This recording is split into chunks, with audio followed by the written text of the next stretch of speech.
ये 75 वर्ष पूर्ण होने पर एक उत्सव मनाने का पल है। मेरे लिए खुशी की बात है कि संसद भी इस उत्सव में शामिल होकर के अपनी भावनाओं को प्रकट कर रही है। मैं सभी माननीय सांसदों का आभार व्यक्त करता हूं कि जिन्होंने इस उत्सव के अंदर हिस्सा लिया। मैं उन सबका अभिनंदन करता हूं। आदरणीय अध्यक्ष जी, 75 वर्ष की उपलब्धि साधारण नहीं है, असाधारण है। और जब देश आजाद हुआ और उस समय भारत के लिए जो जो संभावनाएं व्यक्त की गई थी, उन सभी संभावनाओं को निरस्त करते हुए, परास्त करते हुए भारत का संविधान हमें यहां तक ले आया है। और इसलिए इस महान उपलब्धि के लिए संविधान निर्माताओं के साथ साथ मैं देश के कोटि कोटि नागरिकों का आदरपूर्वक नमन करता हूं, जिन्होंने इस भावना को, इस नई व्यवस्था को जी करके दिखाया है। संविधान निर्माताओं की जो भावनाएं थी, उसको जीने में पिछले 75 साल भारत का नागरिक हर कसौटी पर खरा उतरा है। और इसलिए भारत का नागरिक सर्वाधिक अभिनंदन का अधिकारी है। आदरणीय सभापति जी, संविधान निर्माता इस बात में बहुत सजग थे। वो ये नहीं मानते थे कि भारत का जन्म 1947 में हुआ है। वो ये नहीं मानते थे कि भारत में लोकतंत्र 1950 से आ रहा है। वे मानते थे यहां की महान परंपरा को, महान संस्कृति को, महान विरासत को, हजारों साल की उस यात्रा को, उसके प्रति वो सजग थे। उनको इस बात का पूरा भान था। आदरणीय सभापति जी, भारत का लोकतंत्र, भारत का गणतांत्रिक अतीत बहुत ही समृद्ध रहा है, विश्व के लिए प्रेरक रहा है। और तभी तो भारत आज मदर ऑफ डेमोक्रेसी के रूप में जाना जाता है। हम सिर्फ विशाल लोकतंत्र है इतना नहीं, हम लोकतंत्र की जननी है। आदरणीय सभापति जी, मैं जब ये कह रहा हूं तो मैं 3 महापुरुषों के कोट इस सदन के सामने प्रस्तुत करना चाहता हूं। राजर्षि पुरुषोत्तम दास टंडन जी, मैं संविधान सभा के अंदर हुई चर्चा का उल्लेख कर रहा। उन्होंने कहा था, सदियों के बाद हमारे देश में एक बार फिर ऐसी बैठक बुलाई गई है, यह हमारे मन में अपने गौरवशाली अतीत की याद दिलाती है, जब हम स्वतंत्र हुआ करते थे, जब सभाएं आयोजित की जाती थी, जिसमें विद्वान लोग देश के महत्वपूर्ण मामलों पर चर्चा करने के लिए मिला करते थे। दूसरा कोट मैं पढ़ रहा हूं डॉक्टर राधाकृष्णन जी का। वे भी इस संविधान सभा के सदस्य थे। उन्होंने कहा था, इस महान राष्ट्र के लिए गणतांत्रिक व्यवस्था नई नहीं है। हमारे यहां ये इतिहास के शुरुआत से ही है। और तीसरा कोट मैं बाबा साहब आंबेडकर का कह रहा हूं। बाबा साहब आंबेडकर जी ने कहा था, ऐसा नहीं है कि भारत को पता नहीं था कि लोकतंत्र क्या होता है।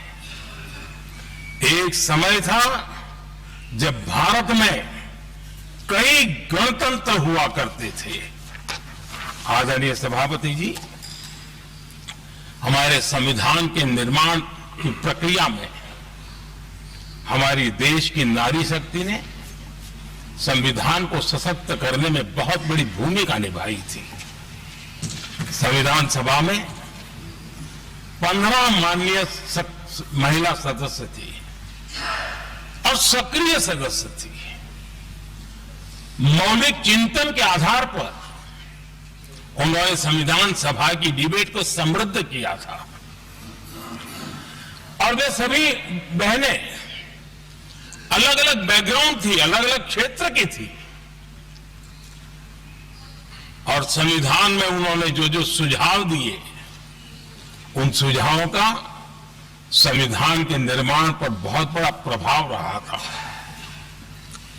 और हमारे लिए गर्व की बात है कि दुनिया के कई देश आजाद भी हुए, संविधान भी बने, लोकतंत्र भी चला, लेकिन महिलाओं को अधिकार देने में दशकों बीत गए थे। लेकिन हमारे यहां शुरुआत से ही महिलाओं को वोट का अधिकार संविधान में दिया गया।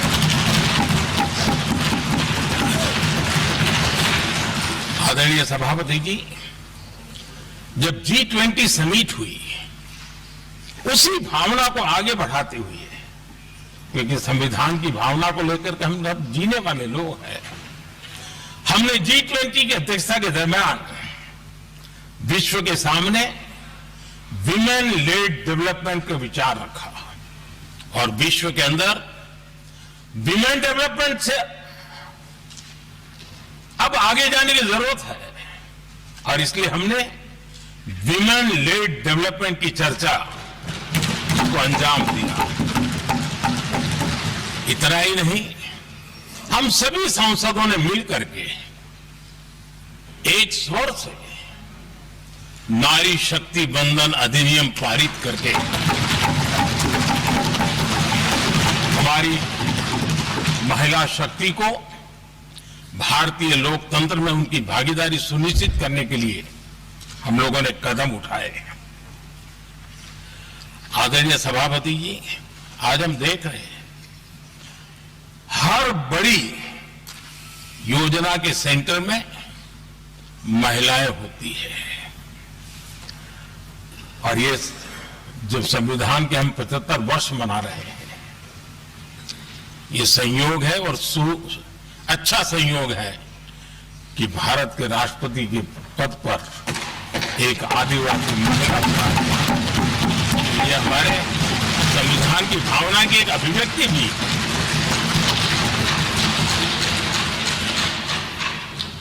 आदरणीय सभापति जी, इस सदन में भी लगातार हमारे महिला सांसदों की संख्या बढ़ रही है, उनका योगदान भी बढ़ रहा है। मंत्री परिषद में भी उनका योगदान बढ़ रहा है।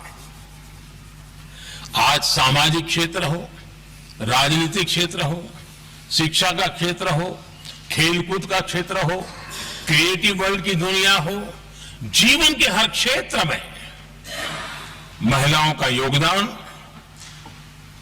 महिलाओं का प्रतिनिधित्व देश के लिए गौरव दिलाने वाला रहा है। विज्ञान के क्षेत्र में, खास करके स्पेस टेक्नोलॉजी में उनके योगदान की सराहना हर हिंदुस्तानी बड़े गर्व के साथ कर रहा है। और इन सब की सबसे बड़ी प्रेरणा हमारा संविधान है। आदरणीय सभापति जी, अब हमारा देश बहुत तेज गति से विकास कर रहा है। भारत बहुत ही जल्द विश्व की तीसरी बड़ी आर्थिक शक्ति बनने की दिशा में बहुत मजबूत कदम रख रहा है। और इतना ही नहीं, ये 140 करोड़ देशवासियों का संकल्प है कि जब हम आजादी की शताब्दी मनाएंगे, हम इस देश को विकसित भारत बना करके रहेंगे। ये हर भारतीय का संकल्प है, ये हर भारतीय का सपना है। लेकिन इस संकल्प से सिद्धि के लिए सबसे बड़ी आवश्यकता है, वो है भारत की एकता। हमारा संविधान भी भारत की एकता का आधार है। हमारे संविधान के निर्माण कार्य में इस देश के बड़े बड़े दिग्गज थे, स्वतंत्रता सेनानी थे, साहित्यकार थे, विवेचक थे, सामाजिक कार्यकर्ता थे, शिक्षाविद थे, कई फील्ड के प्रोफेशनल्स थे, मजदूर नेता थे, किसान नेता थे, समाज के हर वर्ग का प्रतिनिधित्व था और सबके सब भारत की एकता के प्रति बहुत ही संवेदनशील थे। जीवन के भिन्न भिन्न क्षेत्र से आए हुए, देश के अलग अलग भूभाग से आए हुए सभी लोग इस बात के प्रति सजग थे। और बाबा साहब अंबेडकर जी ने चिताया था। मैं बाबा साहब का कोट पढ़ रहा हूं। बाबा साहब अंबेडकर ने कहा था, समस्या ये है कि देश में जो विविधता से भरा जनमानस है, उसे किस तरह एक मत किया जाए, कैसे देश के लोगों को एक दूसरे के साथ होकर निर्णय लेने के लिए प्रेरित किया जाए, जिससे कि देश में एकता की भावना स्थापित हो। आदरणीय सभापति जी, मुझे बड़े दुख के साथ कहना है कि आजादी के बाद एक तरफ संविधान निर्माताओं के दिल दिमाग में एकता थी, लेकिन आजादी के बाद विकृत मानसिकता के कारण या स्वार्थवश अगर सबसे बड़ा प्रहार हुआ तो देश की एकता के मूल भाव पर प्रहार हुआ। विविधता में एकता, ये भारत की विशेषता रही है।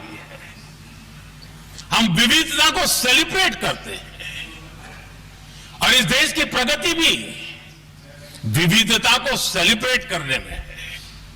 लेकिन गुलामी की मानसिकता में पले बड़े लोगों ने,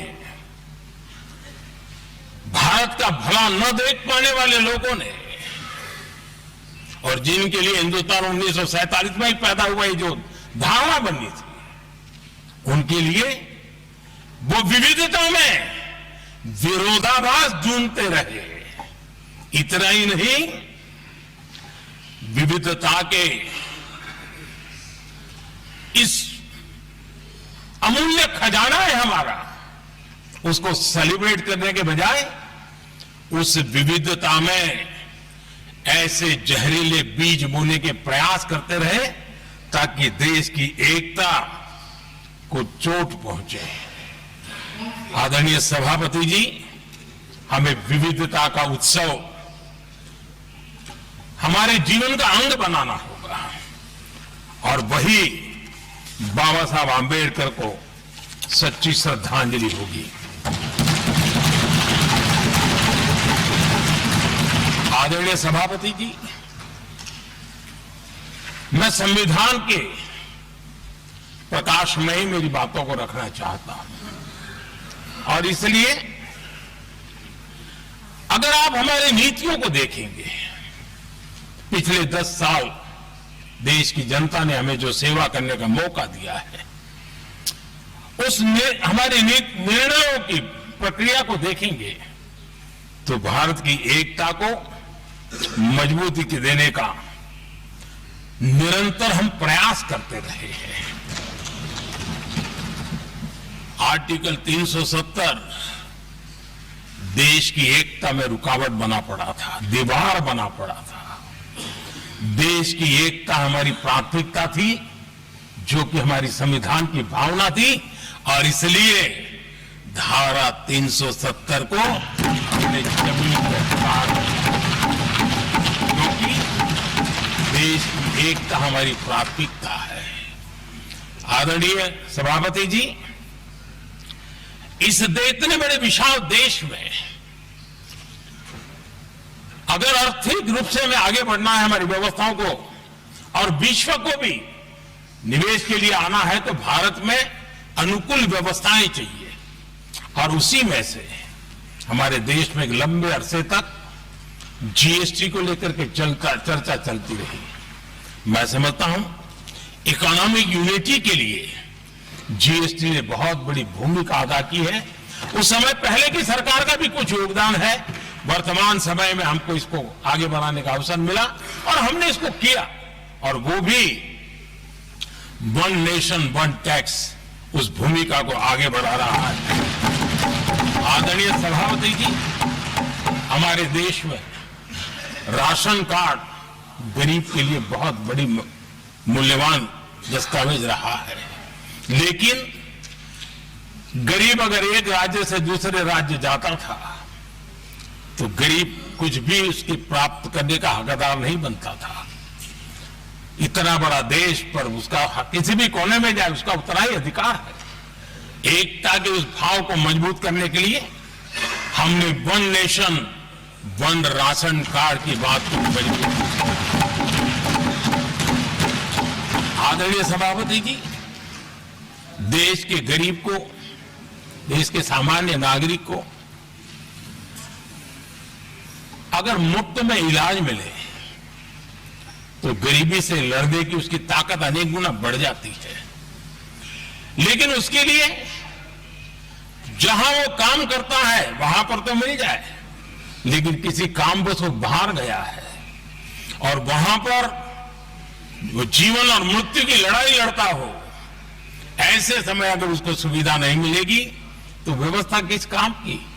और इसलिए देश की एकता के मंत्र को जीने वाले हम लोगों ने ये तय किया कि one nation one health card, और इसलिए हमने आयुष्मान भारत योजना बनाई। आज बिहार के दूर दराज क्षेत्र का व्यक्ति भी अगर पुणे में कुछ काम कर रहा है और अचानक बीमार हो गया तो उसके लिए आयुष्मान कार्ड होना बहुत इनफ है, उसकी सेवा मिल सकती। आदरणीय सभापति जी, हम जानते हैं देश में कई बार ऐसा हुआ कि देश के एक हिस्से में बिजली थी लेकिन बिजली सप्लाई नहीं हो रही थी और उसके कारण दूसरे इलाके में अंधेरा था। और पिछली सरकार में हमने विश्व के अंदर भारत की बदनामी हेडलाइन से हुआ करती थी अंधेरे की, वो दिन हमने देखे हैं।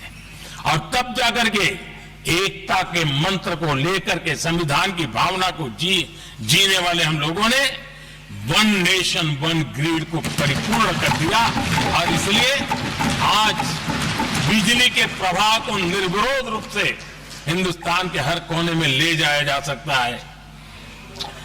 आदरणीय सभापति जी, हमारे देश में इंफ्रास्ट्रक्चर में भी भेदभाव की बू आती रही है। हमने उसे मिटा करके देश की एकता को ध्यान में रखते हुए, एक संतुलित विकास को ध्यान में रखते हुए हमने उस भेदभाव, उस भावना को खत्म करके एकता को मजबूत किया। हमने नॉर्थ ईस्ट हो या जम्मू कश्मीर हो, हिमालय की गोद के इलाके हो या रेगिस्तान के सटे हुए इलाके हो, हमने पूरी तरह इंफ्रास्ट्रक्चर को एक सामर्थ्य देने का प्रयास किया है ताकि एकता के भाव को अभाव में से कारण कोई दूरी पैदा न हो, उसमें से बदलने का हमने काम किया। आदरणीय सभापति जी, युग बदल चुका है और हम नहीं चाहते हैं कि डिजिटल के क्षेत्र में हैव्स एंड हैव्स नॉट की स्थिति बन जाए। देश के लिए समान रूप से, और इसलिए दुनिया के अंदर बड़े गर्व के साथ हम कहते हैं कि भारत का जो डिजिटल इंडिया की जो सक्सेस स्टोरी है, उसका एक कारण है हमने टेक्नोलॉजी को डेमोक्रेटाइज करने का प्रयास किया है और उसी का भाग है ये हमारे संविधान निर्माताओं ने हमें दिशा दिखाई है कि हमने ऑप्टिकल फाइबर हिंदुस्तान की हर पंचायतों तक ले जाने का प्रयास किया है ताकि भारत की एकता को मजबूती देने में हमें ताकत मिले। आदरणीय सभापति जी, हमारा संविधान की अपेक्षा है एकता की, और इसी को ध्यान में रखते हुए हमने मातृभाषा के महात्म्य को स्वीकारा है। मातृभाषा को दबा करके हम देश के जनमानस को संस्कारित नहीं कर सकते, और इसलिए हमने न्यू एजुकेशन पॉलिसी में भी मातृभाषा को बहुत बल दिया है।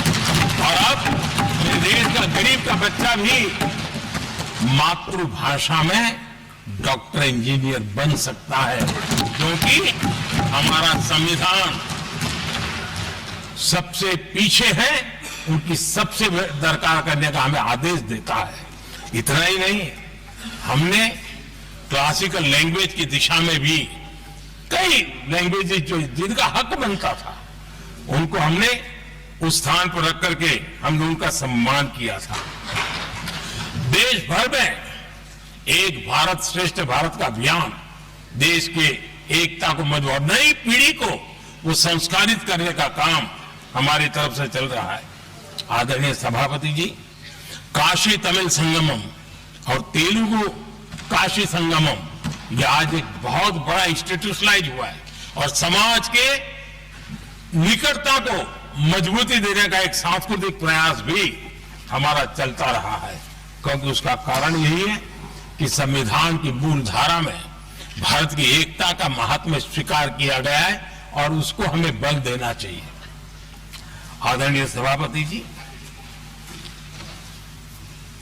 संविधान के आज 75 वर्ष हो रहे हैं, लेकिन हमारे यहां तो 25 वर्ष का भी महत्व होता है, 50 वर्ष का भी महत्व होता है, 60 साल का भी महत्व होता है। जरा हम इतिहास की तरफ नजर करें कि संविधान यात्रा के इन महत्वपूर्ण पड़ाव का क्या हुआ था।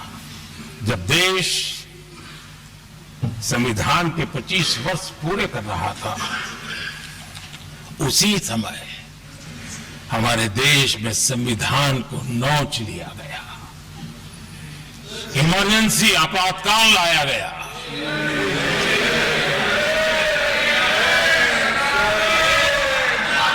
संवैधानिक व्यवस्थाओं को समाप्त कर दिया गया, देश को जेल खाना बना दिया गया, नागरिकों के अधिकारों को लूट लिया गया, प्रेस की स्वतंत्रता को ताले लगा दिए गए,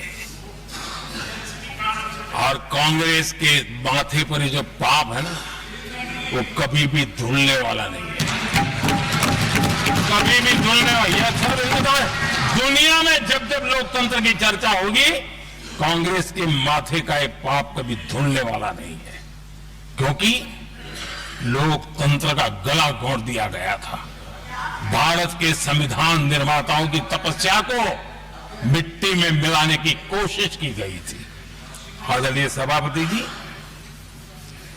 जब 50 साल हुए तब क्या भुला दिया गया था? जी नहीं, अटल बिहारी वाजपेयी जी की सरकार थी और 26 नवंबर को 2000 देश भर में संविधान का 50वां वर्ष मनाया गया था। अटल बिहारी वाजपेयी जी ने प्रधानमंत्री के नाते राष्ट्र को एक विशेष संदेश दिया था।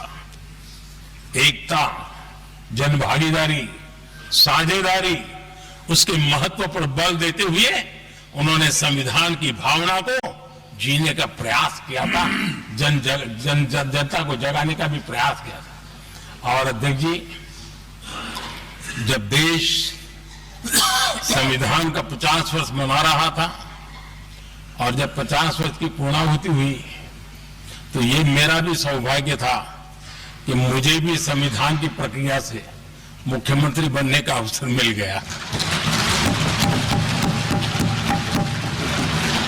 और मैं जब मुख्यमंत्री था उसी कार्यकाल में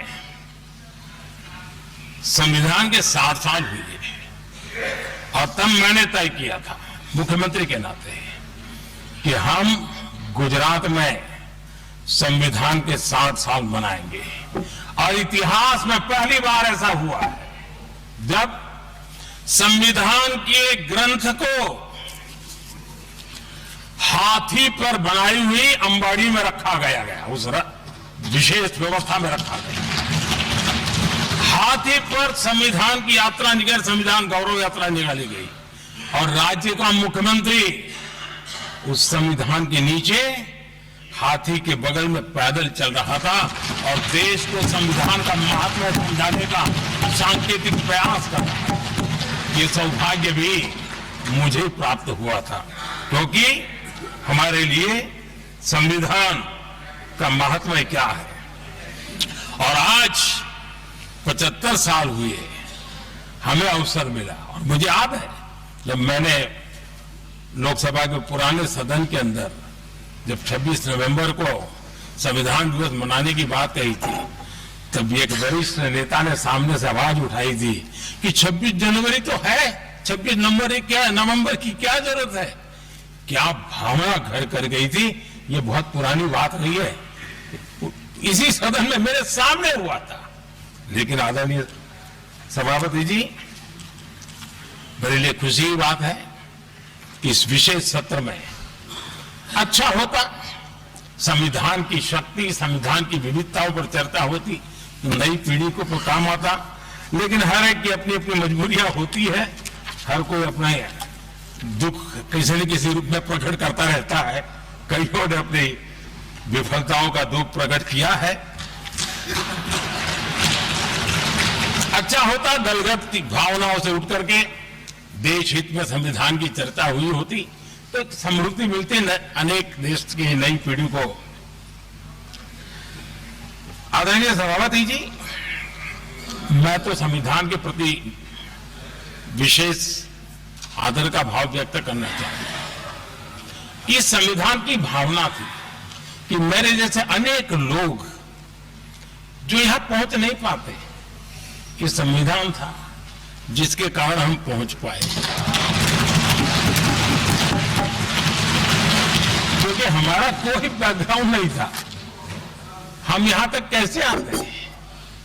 ये संविधान का सामर्थ्य था, जनता जनार्दन के आशीर्वाद थे। इतना बड़ा दायित्व, और मेरे जैसे बहुत लोग यहां भी जिनका ऐसा कोई बैकग्राउंड नहीं है, यही एक सामान्य परिवार से आए हैं और आज संविधान ने हमें यहां तक पहुंचाया है। और ये भी कितना बड़ा सौभाग्य है कि हमें देश ने इतना स्नेह दिया, एक बार नहीं, 2 बार नहीं, 3 बार। ये हमारे संविधान के बिना संभव नहीं था। आदरणीय सभापति जी,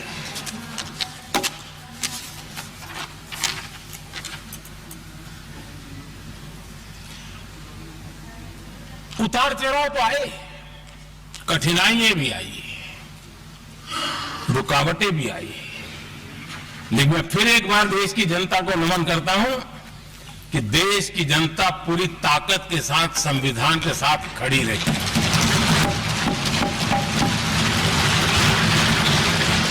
आदरणीय सभापति जी, मैं आज यहां किसी की व्यक्तिगत आलोचना करना नहीं चाहता, लेकिन तथ्यों को देश के सामने रखना जरूरी है और इसलिए मैं तथ्यों को रखना चाहता हूं।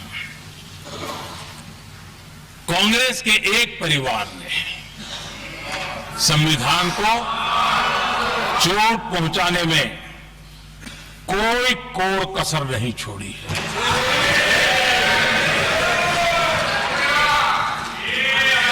और मैं इसलिए एक परिवार का उल्लेख करता हूं कि 75 साल की हमारी यात्रा में 55 साल एक ही परिवार ने राज किया है। इसलिए देश को क्या क्या हुआ है ये जानने का अधिकार है। और इस परिवार के कुविचार, कुरीति, कुनीति, इसकी परंपरा निरंतर चल रही है। हर स्तर पर इस परिवार ने संविधान को चुनौती दी। आदरणीय सभापति जी, 1947 टू 1952 इस देश में इलेक्टेड गवर्नमेंट नहीं थी।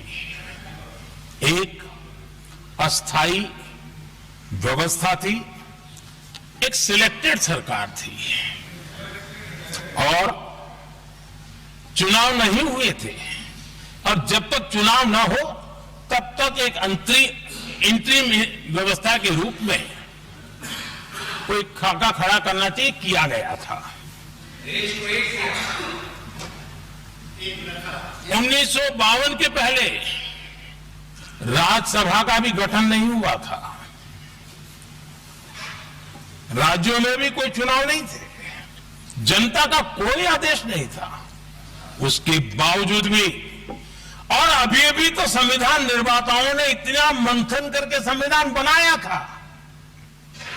1951 में जबकि चुनी हुई सरकार नहीं थी, उन्होंने ऑर्डिनेंस करके संविधान को बदला और किया क्या? अभिव्यक्ति की आजादी पर हमला कर दिया गया।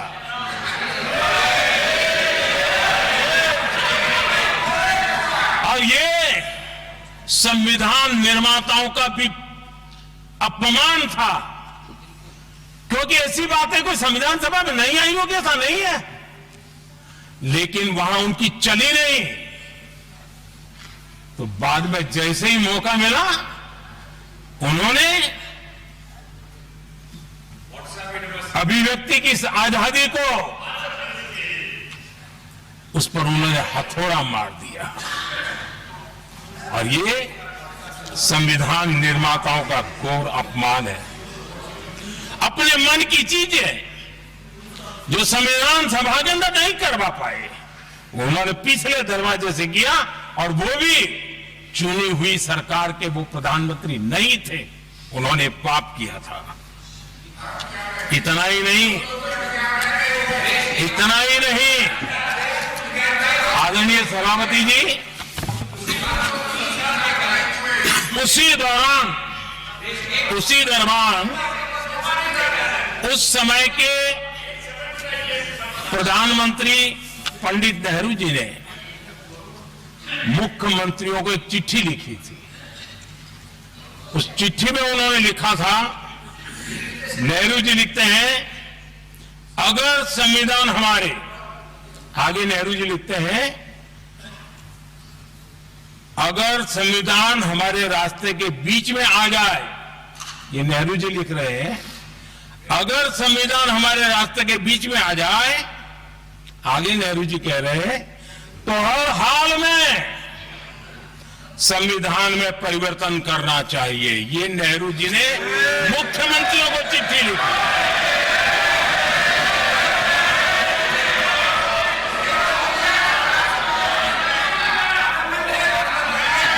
और आदरणीय सभापति जी,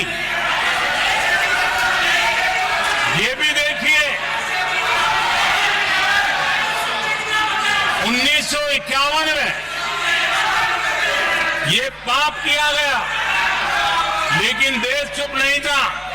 उस समय राष्ट्रपति डॉक्टर राजेंद्र प्रसाद जी ने चेताया, ये गलत हो रहा है।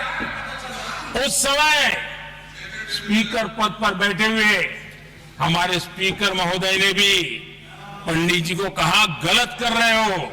इतना ही नहीं, आचार्य कृपलानी जी, जयप्रकाश नारायण जैसे महान कांग्रेसी लोगों ने भी पंडित नेहरू ने कहा कि ये रोको, लेकिन पंडित जी का अपना संविधान चलता था और इसलिए उन्होंने इतने वरिष्ठ महानुभावों की सलाह मानी नहीं और उसे भी उन्होंने दरकिनार कर दिया। और आदरणीय सभापति जी, ये संविधान संशोधन करने का ऐसा खून कांग्रेस के मुंह लग गया कि समय समय पर वो संविधान का शिकार करती रही। ये खून मुंह पे लग गया। इतना ही नहीं, संविधान के स्पिरिट को लहू लहान करती रही। आदरणीय सभापति जी, करीब 6 दशक में 75 बार संविधान बदला गया। आदरणीय सभापति जी, जो बीज देश के पहले प्रधानमंत्री जी ने बोया था, उस बीज को खाद पानी देने का काम एक और प्रधानमंत्री ने किया। उनका नाम था श्रीमती इंदिरा गांधी।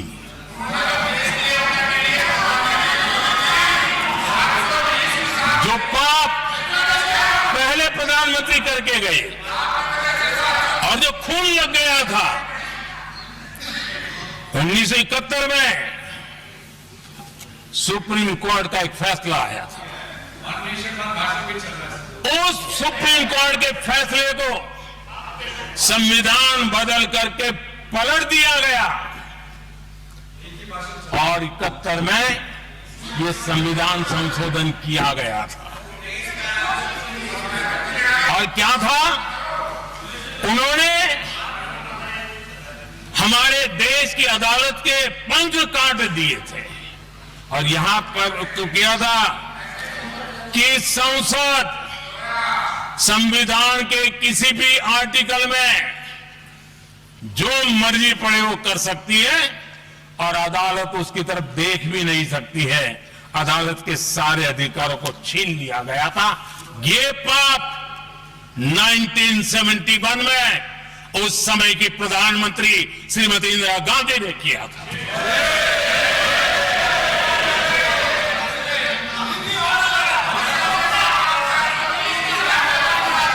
और इस परिवर्तन ने इंदिरा जी की सरकार को मौलिक अधिकारों को छीनने का और न्यायपालिका पर नियंत्रण करने का अधिकार दिया, सक्षम बना दिया था। आदरणीय सभापति जी, खून मुंह पे लग गया था, कोई रोकने वाला था नहीं।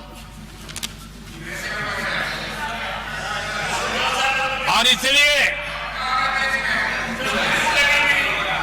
जब इंदिरा जी के चुनाव को गैर रीति के कारण, असंवैधानिक तरीके से चुनाव लड़ने के कारण अदालत ने उनके चुनाव को खारिज कर दिया और उनको एमपी पद छोड़ने की नौबत आई, तो उन्होंने गुस्से में आकर के देश पर इमरजेंसी थोप दी, आपातकाल लगा दिया अपनी कुर्सी बचाने के लिए। और उसके बाद इतना ही नहीं, उन्होंने इमरजेंसी तो लगाई, संविधान का दुरुपयोग तो किया ही किया, भारत के लोकतंत्र का गला तो घोट ही दिया। लेकिन 1975 में 39वां संशोधन किया और उसमें उन्होंने क्या किया, राष्ट्रपति, उपराष्ट्रपति, प्रधानमंत्री, अध्यक्ष, इनके चुनाव के खिलाफ कोई कोर्ट में जा ही नहीं सकता है, ऐसा उन्होंने, और वो भी रिट्रोस्पेक्टिव किया, आगे के लिए नहीं, पीछे का भी, अपने पापों का भी उन्होंने। और आदरणीय सभापति जी, मैं संविधान की बात कर रहा हूं, मैं संविधान के आगे पीछे कुछ नहीं बोल रहा हूं।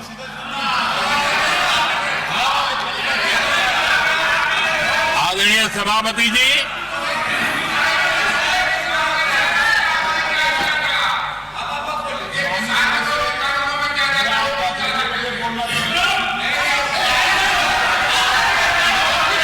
आदरणीय सभापति जी, इमरजेंसी में लोगों के अधिकार छीन लिए गए, देश के हजारों लोगों को जेलों में ठूस दिया गया, न्यायपालिका का गला दौड़ दिया गया, अखबारों की स्वतंत्रता पर ताले लगा दिए गए।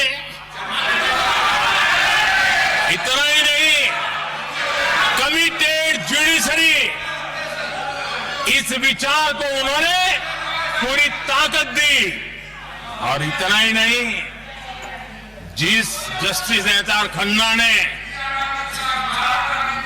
उनके चुनाव में उनको खिलाफ जो जजमेंट दिया था, वो इतना गुस्सा भरा था कि जब जस्टिस एच.आर. खन्ना, जो सीनियरिटी के आधार पर सुप्रीम कोर्ट के चीफ जस्टिस बनने थे, जिन्होंने संविधान के सम्मान करते हुए उस पीरियड से इंदिरा जी को सजा दी थी, उन्होंने मुख्य न्यायाधीश नहीं बनने दिया। ये संविधान और लोकतांत्रिक प्रक्रिया रही।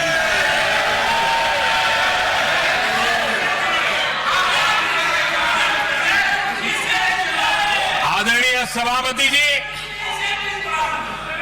यहां भी ऐसे कई दल बैठे हैं जिनके मुखिया भी सारे जेल में हुआ करते थे।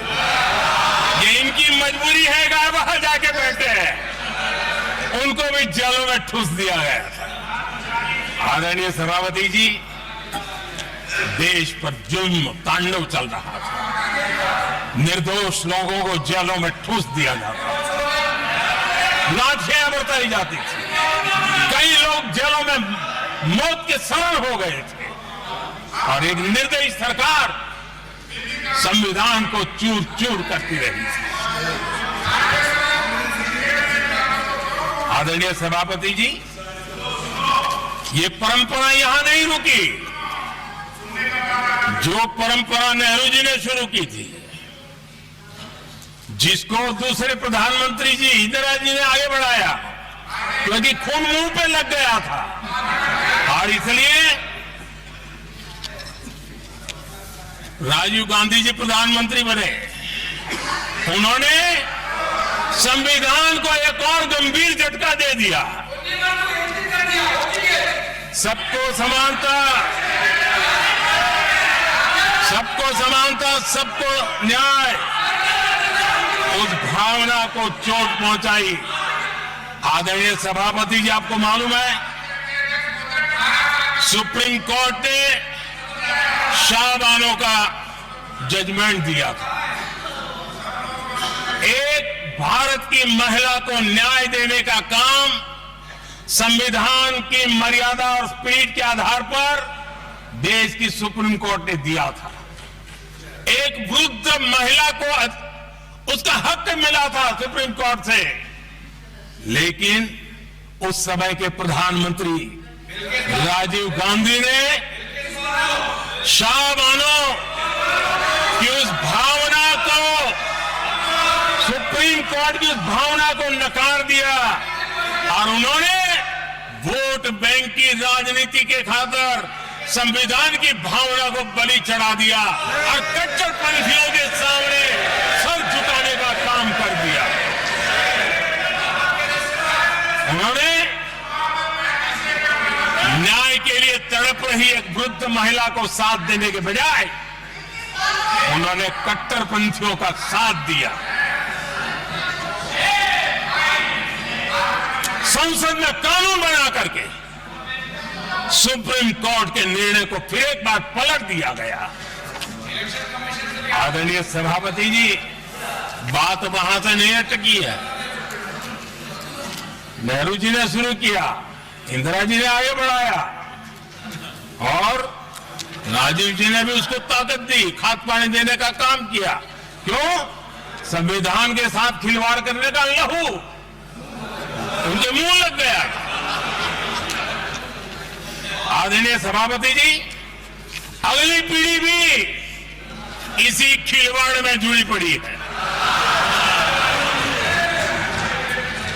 एक किताब को मैं कोट कर रहा हूं। उस किताब में जो लिखा गया है, और उसमें प्रधानमंत्री उस समय के मेरे पहले जो प्रधानमंत्री थे उनको कोट किया है। उन्होंने कहा है, मुझे यह स्वीकार करना होगा कि पार्टी अध्यक्ष सत्ता का केंद्र है।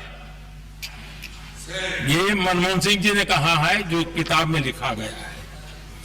मुझे यह स्वीकार करना होगा कि पार्टी अध्यक्ष सत्ता का केंद्र है।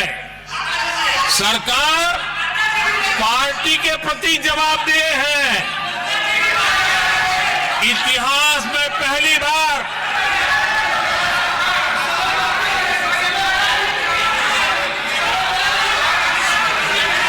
आदरणीय सभापति जी, नहीं, आप सदन इतिहास में पहली बार ये तरीका बिल्कुल ठीक नहीं है। सदन के नेता बोल रहे हैं, आपको मर्यादा रखनी चाहिए। ऐसे सदन नहीं चलेगा इस तरीके से, गलत तरीका आपका ये। माननीय प्रधानमंत्री जी, आदरणीय सभापति जी, इतिहास में पहली बार संविधान को ऐसी गहरी चोट पहुंचा दी गई। संविधान निर्माताओं ने चुनी हुई सरकार और चुने हुए प्रधानमंत्री की कल्पना तक ही हमारा संविधान था, लेकिन इन्होंने तो प्रधानमंत्री के ऊपर एक गैर संवैधानिक, और जिसने कोई शपथ भी नहीं लिया था, नेशनल एडवाइजरी काउंसिल पीएमओ के भी ऊपर बैठा दिया। पीएमओ के ऊपर अघोषित दर्जा दे दिया गया।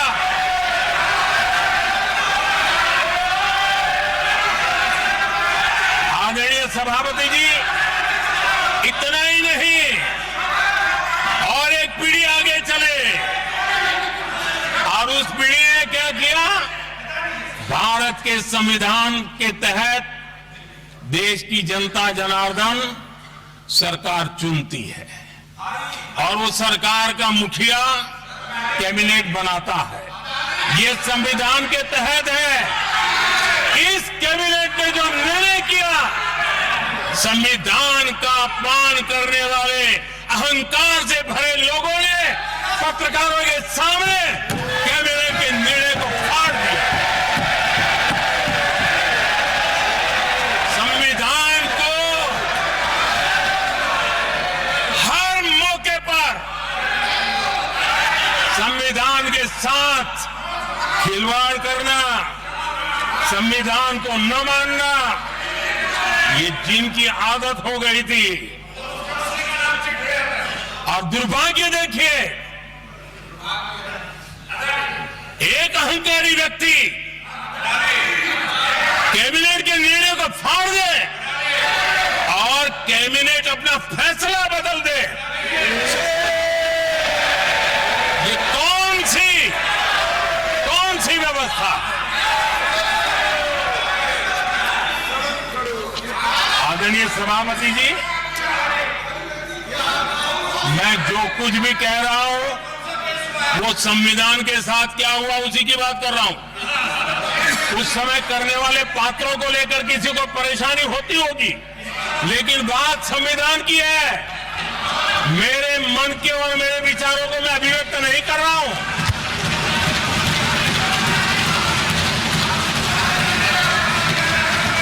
आदरणीय सभापति जी, कांग्रेस ने निरंतर संविधान की अवमानना की, संविधान के महत्व को कम किया। कांग्रेस इसके अनेक उदाहरणों से भरा पड़ा हुआ है। संविधान के साथ धोखेबाजी कैसे करते थे, संवैधानिक संस्थाओं को कैसे नहीं मानते थे, इस देश में बहुत कम लोगों को मालूम होगा। 370 की तो पता है सबको, 35A का पता बहुत कम है।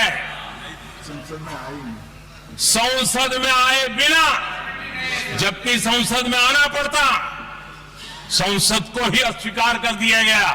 भारत के संविधान का अगर कोई पहला पुत्र है तो संसद है, उसको भी उन्होंने गला घोंटने का काम किया।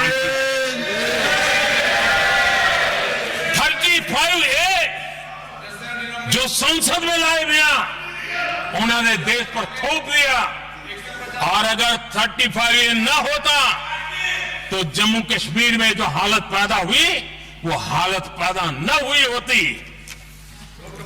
राष्ट्रपति के आदेश पर यह काम किया गया और देश की संसद को अंधेरे में रखा गया।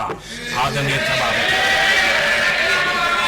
ये संसद का अधिकार था, कोई अपनी मनमानी से नहीं कर सकता था, लेकिन उनके पास बहुमत था, कर सकते थे, लेकिन वो नहीं किया क्योंकि पेट में पाप था, देश की जनता से छुपाना चाहते थे। आदरणीय सभापति जी, इतना ही नहीं, बाबा साहब आंबेडकर जिनके प्रति आज सम्मान का भाव सब कोई अनुभव कर रहा है, और हम लोगों के लिए तो बहुत विशेष है, क्योंकि हम लोगों के लिए तो जीवन में बहुत बड़ी जो कुछ भी रास्ते मिले ना वहीं से मिले हैं। आदरणीय सभापति जी, बाबा साहब आंबेडकर, इनके प्रति भी इनके मन में कितनी कटुता भरी थी, कितना द्वेष भरा था, मैं आज उसके डिटेल में जाना नहीं चाहता हूं, लेकिन जब अटल जी की सरकार थी तब बाबा साहब आंबेडकर, उनका जो महापरिनिर्वाण भूमि है, वहां पर अलीपुर रोड पर अटल जी की सरकार में बाबा साहब आंबेडकर जी के स्मृति में एक स्मारक बनाना तय हुआ। अटल जी के समय यह नहीं हुआ। दुर्भाग्य देखिए, 10 वर्ष यूपीए की सरकार रही, उसने इस काम को नहीं किया, न होने दिया। बाबा साहब आंबेडकर का जब हमारी सरकार आई, बाबा साहब आंबेडकर के प्रति हमारा श्रद्धा होने के कारण हमने अलीपुर रोड पर बाबा साहब मेमोरियल बनाया और उसका काम किया। आदरणीय सभापति जी, दिल्ली में जब बाबा साहब आंबेडकर के 1992 में, उस समय चंद्रशेखर जी कुछ समय थे, तब एक निर्णय किया गया था, आंबेडकर इंटरनेशनल सेंटर नई जनपद के पास 40 साल तक वो कागज पे ही पड़ा रहा, नहीं किया गया, और तब जाकर के 2015 में हमारी सरकार आई और हमने आकर के इस काम को पूरा किया। बाबा साहब को भारत रत्न देने का काम भी जब कांग्रेस सत्ता से बाहर गई तब संभव हुआ।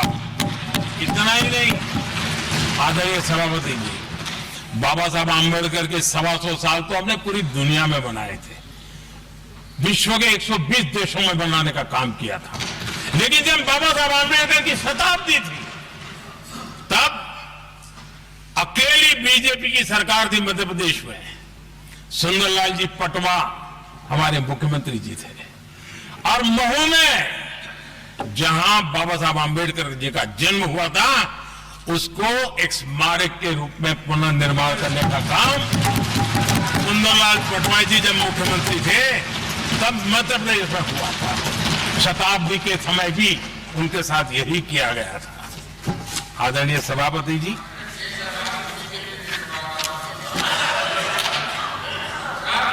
हमारे देश में बाबा साहब आंबेडकर एक दीर्घदृष्टा थे, समाज के दबे कुचले लोगों को मुख्य धारा में लाने के लिए वो प्रतिबद्ध थे, और एक लंबे सोच के साथ भारत को अगर विकसित होना है तो भारत का कोई अंग दुर्बल नहीं रहना चाहिए, ये चिंता बाबा साहब को सताती थी।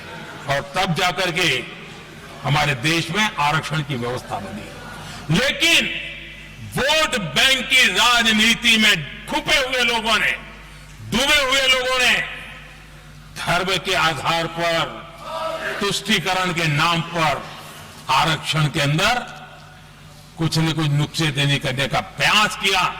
और इसका सबसे बड़ा नुकसान SC, ST और OBC समाज को हुआ है। आदरणीय सभापति जी, आरक्षण की कथा बहुत लंबी है। नेहरू जी से लेकर के राजीव गांधी तक कांग्रेस के प्रधानमंत्रियों ने आरक्षण का घोर विरोध किया है। हिस्ट्री कह रही है आरक्षण के विरोध में लंबी लंबी चिट्ठियां स्वयं नेहरू जी ने लिखी है, मुख्यमंत्रियों को लिखी है। इतना ही नहीं, सदन में आरक्षण के खिलाफ लंबे लंबे भाषण इन लोगों ने किए हैं। बाबा साहब आंबेडकर समता के लिए और भारत में संतुलित विकास के लिए आरक्षण की लेकर के आए, उन्होंने उसके खिलाफ भी झंडा ऊंचा किया हुआ था। दशकों तक मंडल कमीशन के रिपोर्ट को डिब्बे में डाल दिया था। जब कांग्रेस को देश ने हटाया, जब कांग्रेस गई, तब जाकर के ओबीसी को आरक्षण मिला। तब तक ओबीसी को आरक्षण नहीं मिला। ये कांग्रेस का पाप है। अगर उस समय मिला होता तो आज देश के अनेक पदों पर ओबीसी समाज के लोग भी देश की सेवा करते, लेकिन नहीं करने दिया, नहीं होने दिया। ये पाप इन्होंने किया था। आदरणीय सभापति जी, जब हमारे यहां संविधान का निर्माण चल रहा था, तब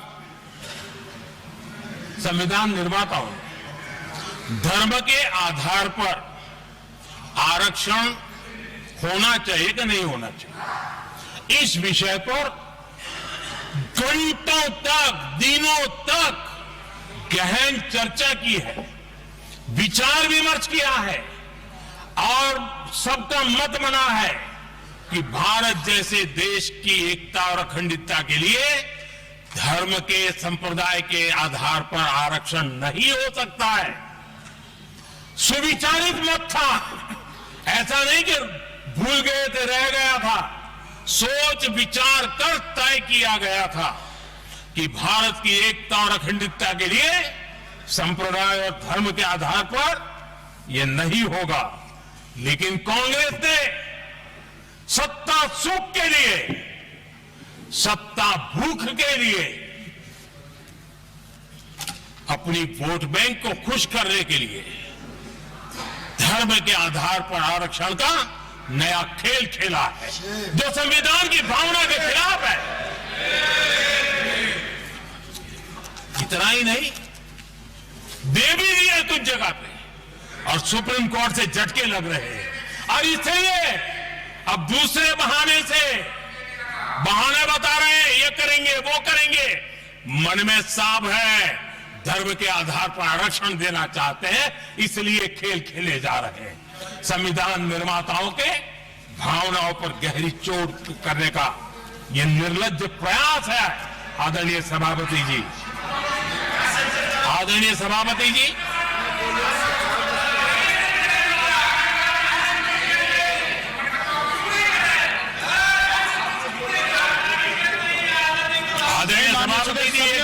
और विषय, ये तरीका ठीक नहीं। आपके नेता ने बोला, आपने बोला दोबारा बात मत करो। इसकी भी मैं चर्चा करना चाहता हूं,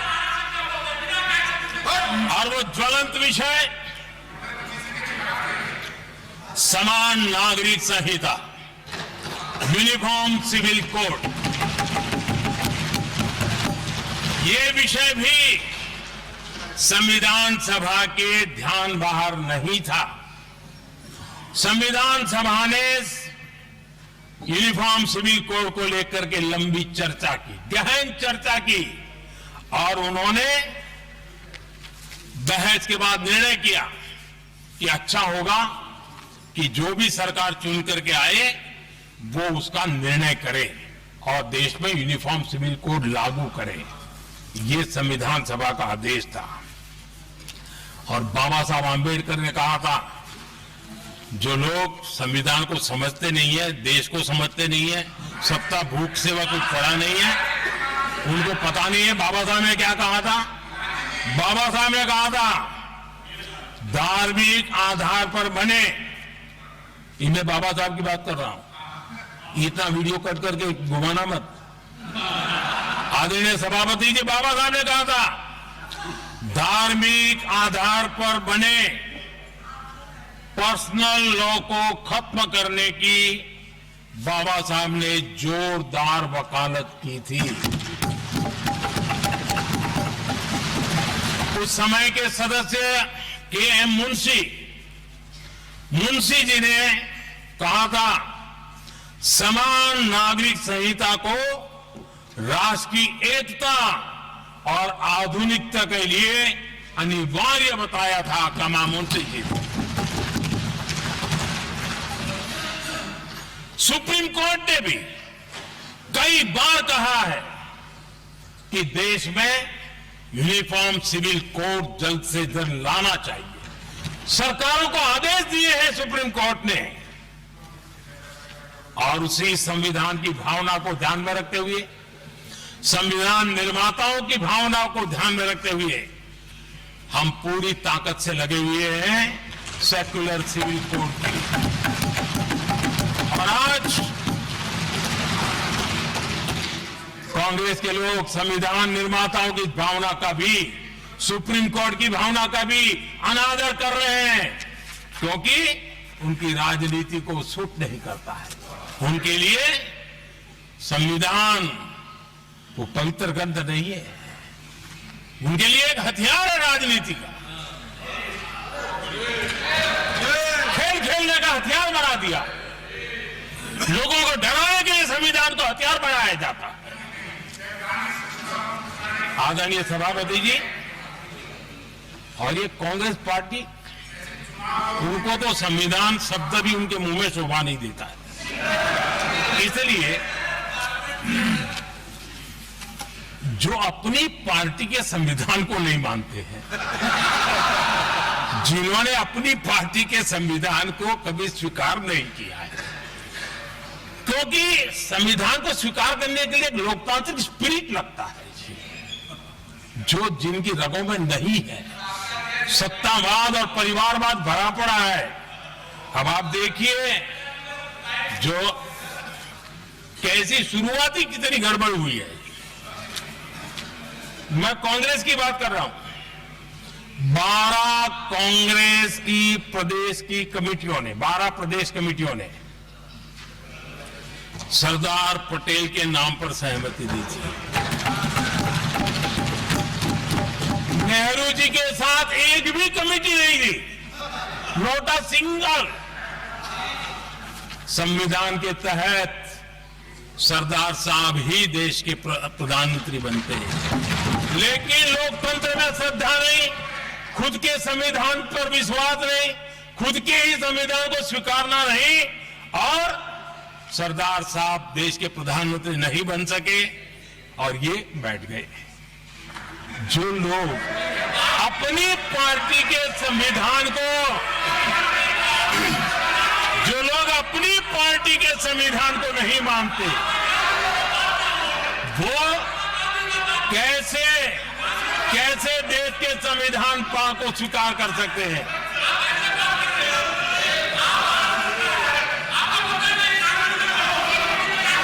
आदरणीय सभापति जी,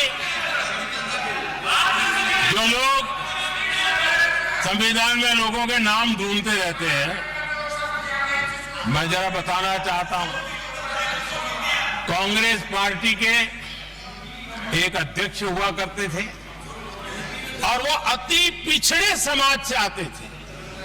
अति पिछड़े, पिछड़े भी नहीं, अति पिछड़े समाज से आते हुए उनके अध्यक्ष श्रीमान सीताराम केसरी जी, कैसा अपमान किया गया। कहते हैं बाथरूम में बंद कर दिया गया, उठा करके फुटपाथ पर फेंक दिया गया। अपनी पार्टी के संविधान में ऐसा कभी नहीं लिखा गया, लेकिन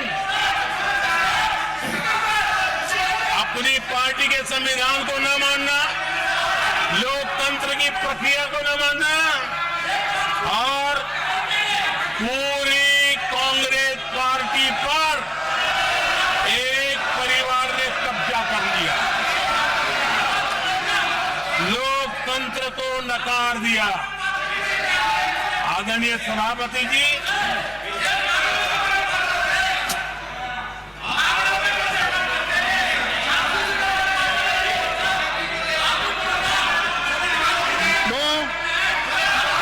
सदस्यों ने क्या क्या बोला था ठीक नहीं है।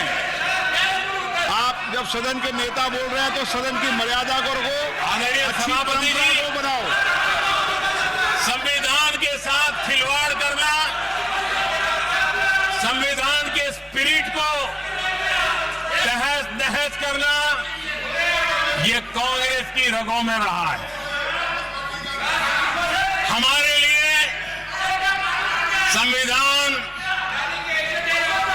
उसकी पवित्रता, उसकी शुचिता हमारे लिए सर्वोपरि है।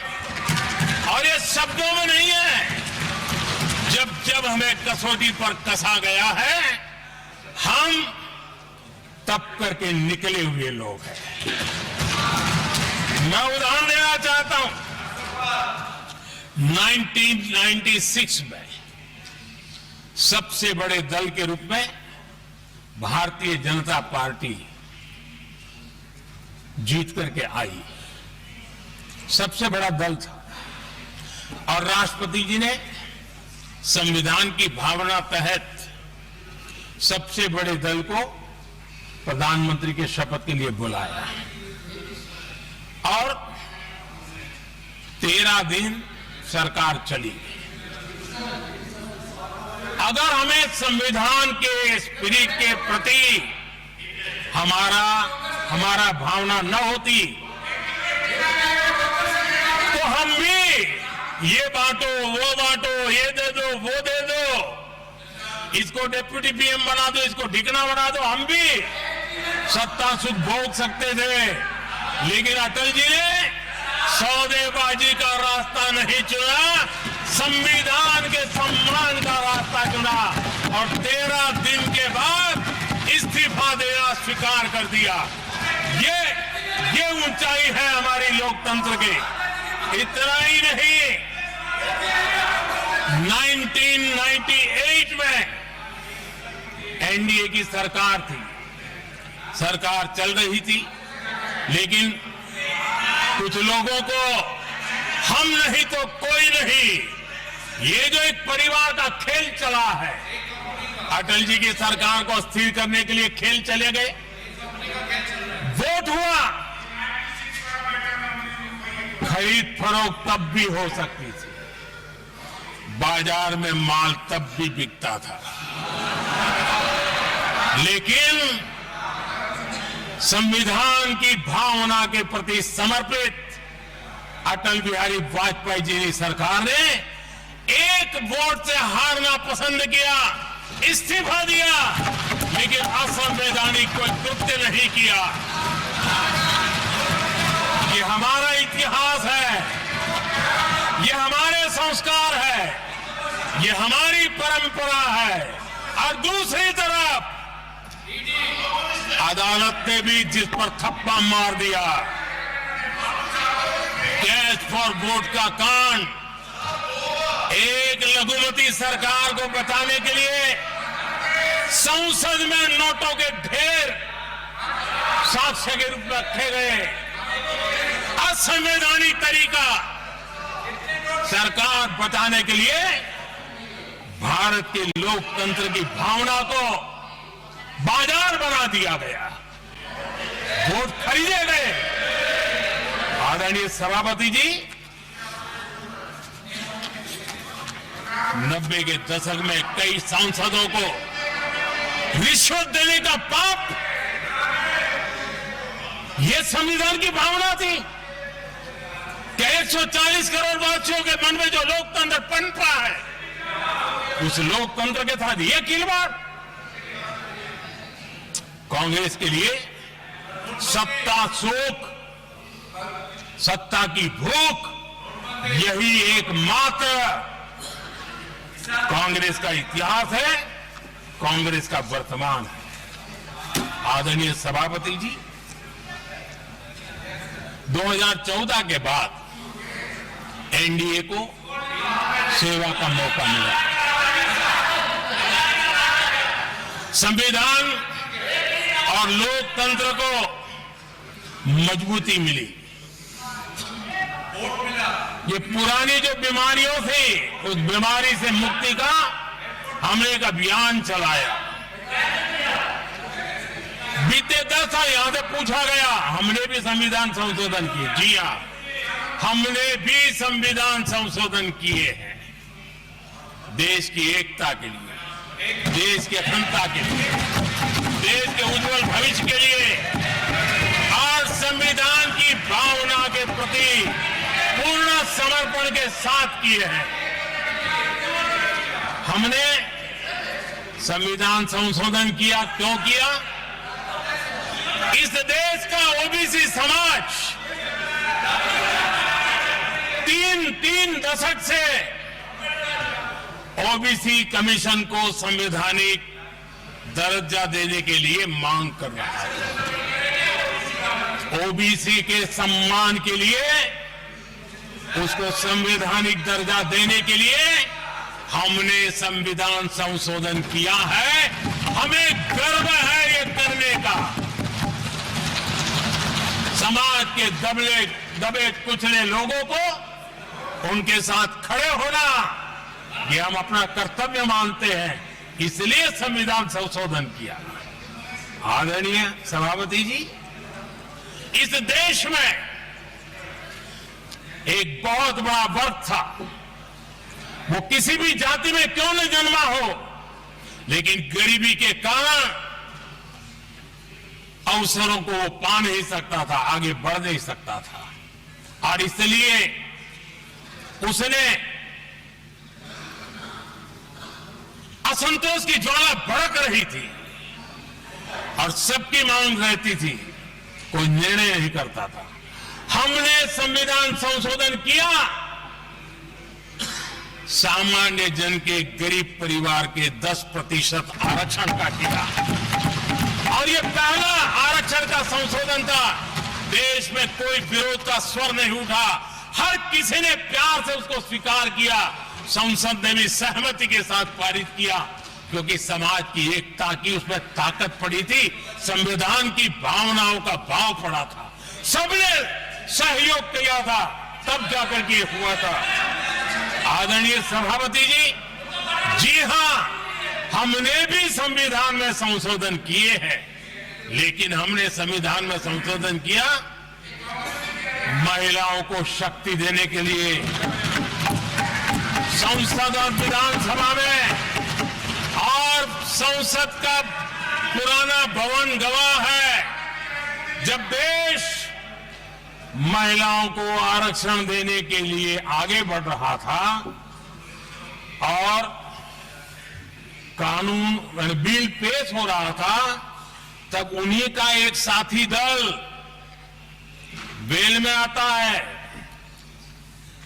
कागज छीन लेता है, फाड़ देता है और सदन स्थगित हो जाता है, और 40 साल तक विषय लटका रहता है।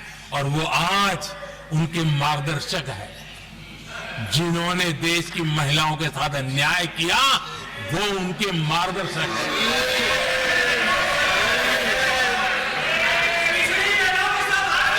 आदरणीय सभापति जी,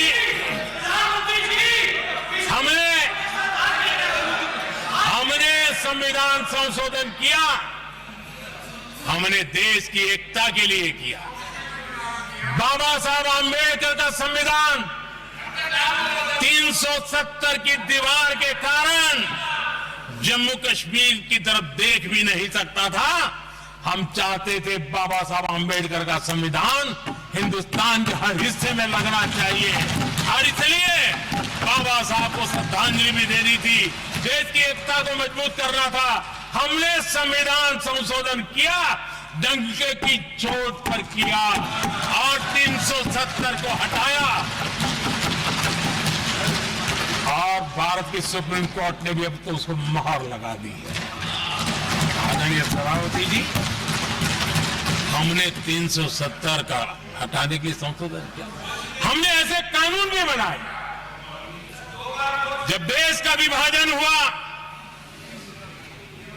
महात्मा गांधी समेत देश के वरिष्ठ नेताओं ने सार्वजनिक रूप से कहा था कि पड़ोस के जो हमारे देश हैं, जहां जो माइनॉरिटीज है, वो जब भी संकट में आएगी तो उनकी चिंता ये देश करेगा।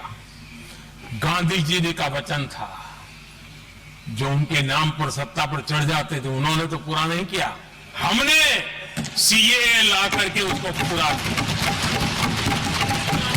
वो कानून हमने लाया, हमने किया है, और गर्व के साथ आज भी हम उसको ओन कर रहे हैं, मुंह नहीं छुपाते हैं, क्योंकि देश के संविधान की भावना के साथ मजबूती के साथ खड़े रहने का हमने काम किया।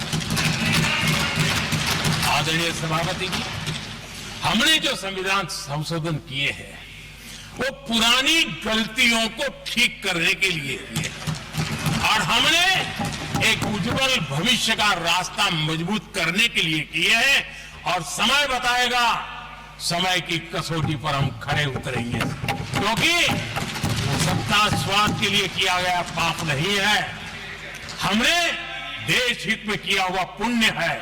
और इसलिए हमें जो सवाल पूछते हैं आदरणीय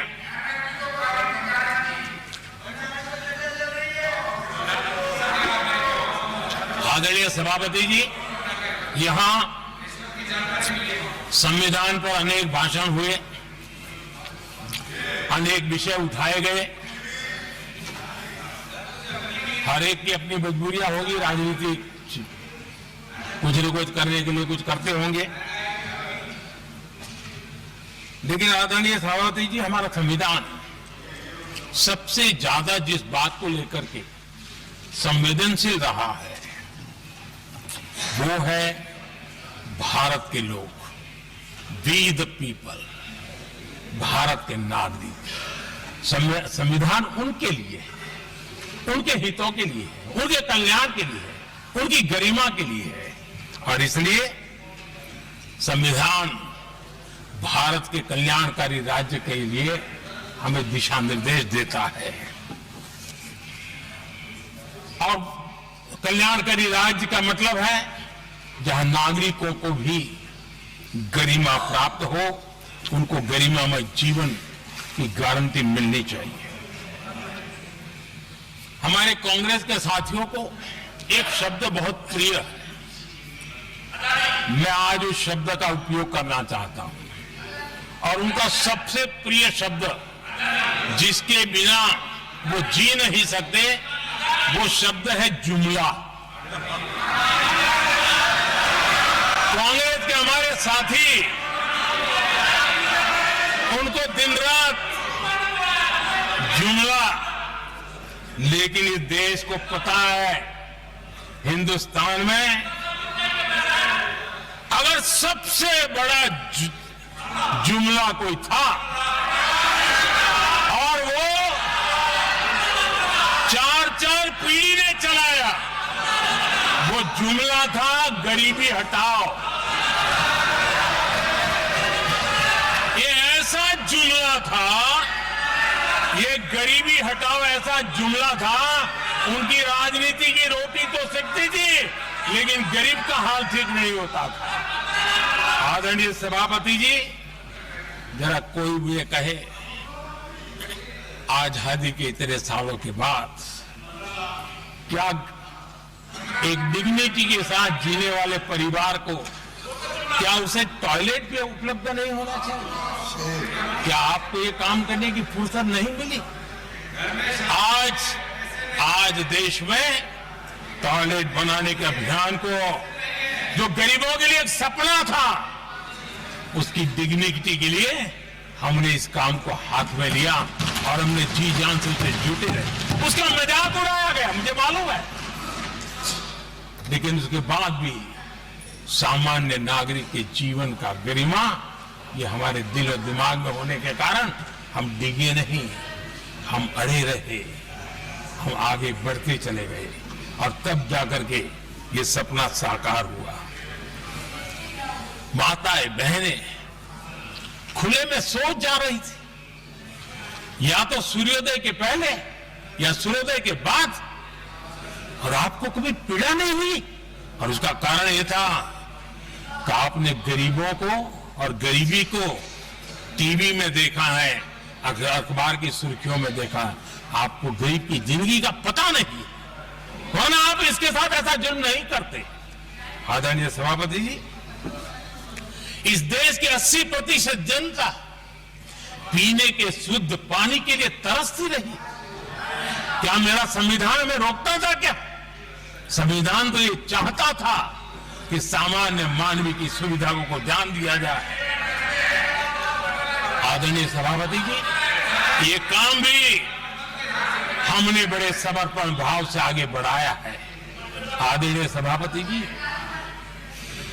इस देश की करोड़ों माताएं चूल्हे में खाना पकाना और धुएं से आंखें लाल, कहते हैं कि सैकड़ों सिगरेट का धुआं, खाना पकाते हैं तब धुआं शरीर में जाता है। उन माताओं बहनों की आंखें लाल होती थी, इतना ही उनका शरीर स्वास्थ्य खत्म हो जाता था।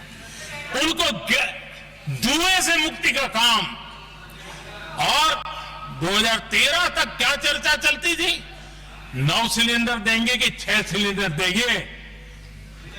इस देश ने देखते ही देखते हर घर तक गैस का सिलेंडर पहुंचा दिया, क्योंकि हमारे लिए हर नागरिक 70 साल के बाद जो बेसिक सुविधाएं हैं उसकी तरफ। आदरणीय सभापति जी, अगर हमारा गरीब परिवार दिन रात मेहनत करके गरीबी से बाहर निकलने के लिए कोशिश करता है, बच्चों को पढ़ाना चाहता है, लेकिन घर में एक बीमारी आ जाए तो उसका सारा प्लान बेकार हो जाता है, पूरा परिवार की सारी मेहनत पानी में चली जाती है। क्या इन गरीब परिवारों के इलाज के लिए कुछ आप सोच नहीं सकते थे? 50-60 करोड़ देशवासियों को मुफ्त इलाज मिले। संविधान की उस भावना का आदर करते हुए हमने आयुष्मान योजना को लागू किया, और आज देश के 70 साल के ऊपर के किसी भी वर्ग के क्यों न हो, उनके लिए भी हमने व्यवस्था की। आदरणीय सभापति जी, जरूरतमंदों को राशन देने की बात, और उसका भी मजाक उड़ाया जा रहा है। जब हम कहते हैं कि 25 करोड़ लोग गरीबी को परास्त करने में सफल हुए, तो फिर हमें सवाल पूछा जाता है कि आप गरीब को राशन फ्री क्यों देते हो?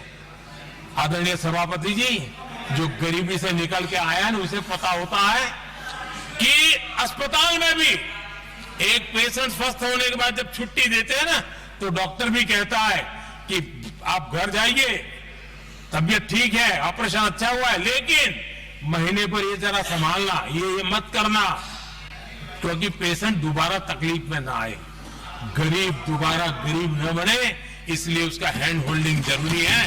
और इसलिए हम मुफ्त राशन दे रहे हैं। उसकी मजाक मत उड़ाओ, क्योंकि हमें गरीबी से जो बाहर निकला है उसको दोबारा गरीबी में जाने नहीं देना है, और जो अभी भी गरीबी में है उसे हमें गरीबी से बाहर लाना है। आदरणीय सभापति जी, हमारे देश में गरीबों का नाम पर जो जुमले चले, उसी गरीबों के नाम पर बैंकों का राष्ट्रीयकरण किया गया गरीबों के नाम पर। लेकिन 2014 तक इस देश के 50 करोड़ नागरिक ऐसे थे जिन्होंने बैंक का दरवाजा तक नहीं देखा था। आदरणीय सभापति जी, गरीब को बैंक में प्रवेश तक नहीं था। ये पाप आपने किया और आज 50 करोड़ गरीबों के बैंक खाते खोल करके हमने बैंक के दरवाजे गरीबों के लिए खोल दिए।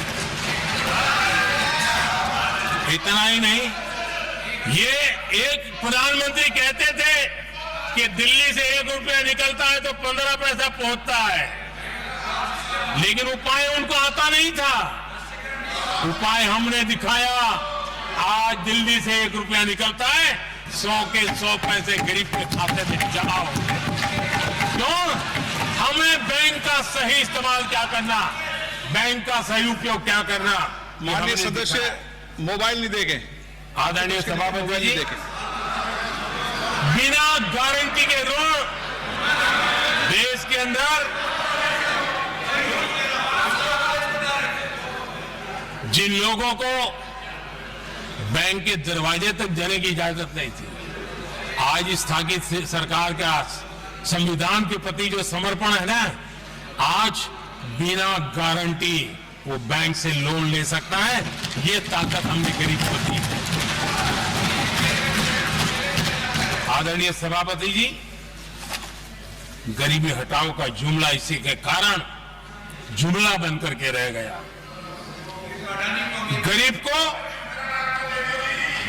इस मुश्किल से मुक्ति मिले, ये हमारा बहुत बड़ा मिशन है और ये हमारा संकल्प है और हम इसके लिए दिन रात एक कर रहे हैं। जिनको कोई नहीं पूछता, इनको मोदी पूजता है। आदरणीय सभापति जी, दिव्यांगजन हर दिन संघर्ष करता हमारा दिव्यांगजन। अब जाकर के हमारे दिव्यांग को फ्रेंडली इंफ्रास्ट्रक्चर मिले, उसकी व्हीलचेयर आगे तक जाए, ट्रेन के डिब्बे तक जाए। ये व्यवस्था दिव्यांगजन के लिए करने का हमारे दिल में तब आया क्योंकि समाज के दबले कुचले वंचित लोगों की चिंता करना हमारे मन में था, तब हुआ। आदरणीय सभापति जी, आप मुझे बताइए, एक तो भाषा के नाम पर झगड़ा करना तो सिखा दिया आपने, लेकिन मेरे दिव्यांगजनों के साथ कितना अन्याय किया। जो हमारे यहां साइनेज लैंग्वेज जो है, साइन लैंग्वेज की जो व्यवस्था है, खास करके मूक बधिर के लिए, अब दुर्भाग्य ऐसा देश का कि असम में जो भाषा सिखाई जाए, उत्तर प्रदेश में दूसरी सिखाई जाए, उत्तर प्रदेश में सिखाई जाए, महाराष्ट्र में तीसरी सिखाई जाए। हमारे दिव्यांगजनों के लिए एक साइन लैंग्वेज का होना बहुत जरूरी था। आजादी के 7 दशक बाद भी उनको उन दिव्यांगजनों की याद नहीं आई। एक कॉमन साइन लैंग्वेज बनाने का काम हमने किया, जो आज देश के मेरे सभी दिव्यांग भाई बहनों के लिए काम आ रही है। आदरणीय सभापति जी, गुमंतु और अर्ध गुमंतु जन समूह समाज का इसके ऊपर पूछने वाला नहीं था। उनके कल्याण के लिए वेलफेयर बोर्ड बनाने का काम हमने किया, क्योंकि संविधान की प्राथमिकता है लोग, हमें उसको दर्जा देने का काम किया है। आदरणीय सभापति जी, हर कोई रेहड़ी पटरी के लोगों से जानता है, हर मोहल्ले में, हर इलाके में, हर फ्लैट में, हर सोसाइटी में सुबह होते ही वो रेहड़ी पटरी वाला आकर के मेहनत करके और लोगों का जीवन चलाने में मदद करता है। उसको बेचारे को 12-12 घंटे काम करे, रेहड़ी भी किसी से किराए पर ले ले, किसी से ब्याज से पैसा ले, किसी से सामान खरीदे, शाम को ब्याज खाओ पैसा ले जाए, बड़ा मुश्किल से अपने बच्चों के लिए ब्रेड का टुकड़ा ले जा सके। ये हालत थी। ये हमारी सरकार ने है रेहड़ी पटरी वालों के लिए स्वनिधि योजना बना करके बैंक से उनको बिना गारंटी लोन देने का शुरू किया, और आज उसके कारण, वो स्वनिधि योजना के कारण वो तीसरे राउंड तक पहुंचा है और अधिकतम लोन बैंक से उसको सामने से मिल रही है। उसकी प्रतिष्ठा का और उसका विस्तार हो रहा है, विकास भी हो रहा है। आदरणीय सभापति जी, इस देश में हम में से कोई ऐसा नहीं होगा जिसको विश्वकर्मा की जरूरत न पड़ती हो। समाज की व्यवस्था की एक बहुत बड़ी व्यवस्था बनी थी, सदियों से चली आ रही थी। लेकिन वो विश्वकर्मा साथियों के लिए कभी पूछा नहीं गया। हमने विश्वकर्मा के कल्याण के लिए योजना बनाई, बैंक से लोन लेने की व्यवस्था की, उनको नई ट्रेनिंग देने की व्यवस्था की, उनको आधुनिक टूल देने की व्यवस्था की, नई डिजाइन से काम बनाने की चिंता की और उसको हमने मजबूत बनाने का काम किया।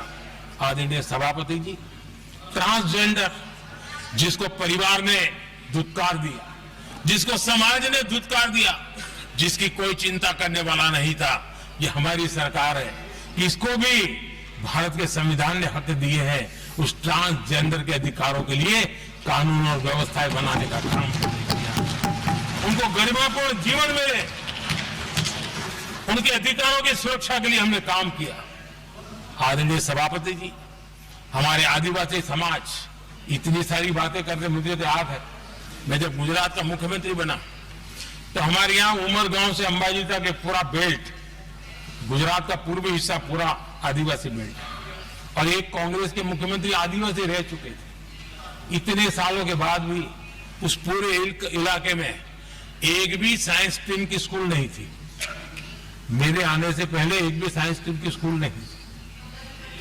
अगर साइंस स्ट्रीम की स्कूल नहीं है तो कितनी आरक्षण की बातें करो, वो बेचारा इंजीनियर और डॉक्टर कैसे बन सकता है। ये मैंने उस इलाके में काम किया और वहां साइंस स्ट्रीम की स्कूलें, अब तो वहां यूनिवर्सिटीज बन गई है। लेकिन यानी राजनीति की चर्चा करना, संविधान के अनुरूप काम न करना, ये जिनकी सत्ता भूख है ना, उसका हमने आदिवासी समाज में भी जो अति पिछड़े लोग हैं, और उसमें मैं राष्ट्रपति जी का आभार व्यक्त करता हूं, उन्होंने मेरा काफी मार्गदर्शन किया। राष्ट्रपति महोदय ने मेरा मार्गदर्शन किया और उसमें से पीएम जनमन योजना बनी। हमारे देश में बिखरे बिखरे आदिवासी समाज के छोटे छोटे समूह जो आज भी उनको कोई सुविधा प्राप्त नहीं हुई थी। हमने ढूंढ ढूंढ करके, संख्या बहुत कम है, वोट की राजनीति में उनकी तरफ देखने वाला कोई नहीं था, लेकिन मोदी है जो आखिर को भी जीता। और इसलिए हमने उनके लिए पीएम जनमन योजना के द्वारा उनके विकास की। आदरणीय सभापति जी, जैसे समाजों में उनके विकास संतुलित होना चाहिए, पिछड़े से पिछड़ा व्यक्ति को भी संविधान अवसर देता है, जिम्मेवारी भी सरकार को देता है, उसी प्रकार से कोई व्यू भाग भी, कोई हमारा ज्योग्राफिकल इलाका भी वो पीछे नहीं रहना चाहिए। और हमारे देश में किया क्या, 60 साल के दरमियान 100 डिस्ट्रिक्ट आइडेंटिफाई करके कह दिया कि ये तो बैकवर्ड डिस्ट्रिक्ट है। और बैकवर्ड डिस्ट्रिक्ट का ऐसा लेवल लग गया कि किसी की ट्रांसफर होती थी तो वो कहता था पनिशमेंट पोस्टिंग, तो कोई जिम्मेवार अफसर जाता ही नहीं था। और उनकी तरह हमने पूरी स्थिति को बदल दिया। हमने एस्पिरेशनल डिस्ट्रिक्ट का एक कल्पना रखी और 40 पैरामीटर पर ऑनलाइन रेगुलर मॉनिटरिंग करते रहे, और आज एस्पिरेशनल डिस्ट्रिक्ट उस राज्य के अच्छे जिलों की बराबरी करने लग गए और कुछ तो नेशनल एवरेज की बराबरी करने लगे। भूभाग भी पीछे न रहे, कोई जिला अब इसको आगे ले जाए करके हमने 500 ब्लॉक को एस्पिरेशनल ब्लॉक बना करके उनके डेवलप पर स्पेशल फोकस करने की दिशा में हम काम कर रहे हैं। आदरणीय सभापति जी, मैं हैरान हूं जो लोग बड़ी बड़ी कथाएं सुनाते हैं, क्या इस देश में आदिवासी समाज 1947 के बाद आया क्या? क्या राम और कृष्ण से तब आदिवासी समाज था? नहीं था। जो आदिवासी समाज को आदि पुरुष मृग हम कहते हैं, लेकिन आजादी के कई दशकों के बाद भी इतना बड़ा आदिवासी समूह, उनके लिए अलग मंत्रालय नहीं बनाया गया। पहली बार अटल बिहारी वाजपेयी की सरकार आई और उन्होंने अलग आदिवासी मंत्रालय बनाया, अलग आदिवासी विकास और विस्तार के लिए बजट दिया। आदरणीय सभापति जी, हमारे माछीमार समाज, मछुआरा समाज क्या अभी अभी आया है क्या? क्या उनकी नजर नहीं की आपकी? इन मछुआरा समाज के कल्याण के लिए पहली बार हमारी सरकार ने आकर के अलग मंत्रालय बनाया फिशरीज का, उनके कल्याण के लिए अलग से हमने बजट दिया, समाज के इस तबके की चिंता की। आदरणीय सभापति जी, मेरे देश का छोटा किसान उसके जीवन में सहकारिता एक मुख्य अंग है। छोटे किसान की जिंदगी को सामर्थ्य देने के लिए सहकारी क्षेत्र को जिम्मेवार बनाना, सहकारी क्षेत्र को सामर्थ्यवान बनाना, सहकारी क्षेत्र को बल देना, इसकी महात्मा हम समझते हैं, क्योंकि छोटा किसान, उसकी चिंता हमारे दिल में थी और इसलिए हमने अलग सहकारिता मंत्रालय बनाया। हमारी सोचने का तरीका क्या है? हमारे देश में नौजवान है, पूरा विश्व आज वर्कफोर्स के लिए तरस रहा है। देश में डेमोग्राफिक डिवीजन लेना है तो हमारे इस वर्कफोर्स को स्किल बनाना चाहिए। हमने अलग स्किल मंत्रालय बनाया ताकि दुनिया की आवश्यकता के अनुसार मेरा देश का नौजवान तैयार हो और विश्व के साथ वो अपने आगे बढ़े। आदरणीय सभापति जी, हमारा नॉर्थ ईस्ट इसलिए कि वहां वोट कम है, सीटें कम है, इसकी कोई परवाह नहीं है। ये अटल जी की सरकार थी जिसने पहली बार नॉर्थ ईस्ट के कल्याण के लिए डोनियर मंत्रालय की व्यवस्था की और आज उसका परिणाम है कि नॉर्थ ईस्ट के विकास की कि नई चीजों को हम प्राप्त कर पाए। इसी के कारण रेल, रोड, पोर्ट, एयरपोर्ट ये बनने की दिशा में आगे बढ़ रहे हैं। आदरणीय सभापति जी, आज भी दुनिया के देशों में लैंड रिकॉर्ड के लेकर के समृद्ध देशों को भी कई संकट। हमने गांव के हर सामान्य व्यक्ति को अपना लैंड रिकॉर्ड, उसके घर की मालिकीन का हक पे कागज नहीं है, उसके गांव उसको बैंक से लोन चाहिए हो, कहीं बाहर जाए तो कोई कब्जा कर लिया, एक स्वामित्व योजना बनाई और देश के गांव के ऐसे समाज के दबे कुचले लोगों को वो कागज हम दे रहे हैं जिसके कारण उसका मालिकी हक बन रहा है। वो स्वामित्व योजना एक बहुत बड़ा दिशा निर्देश है।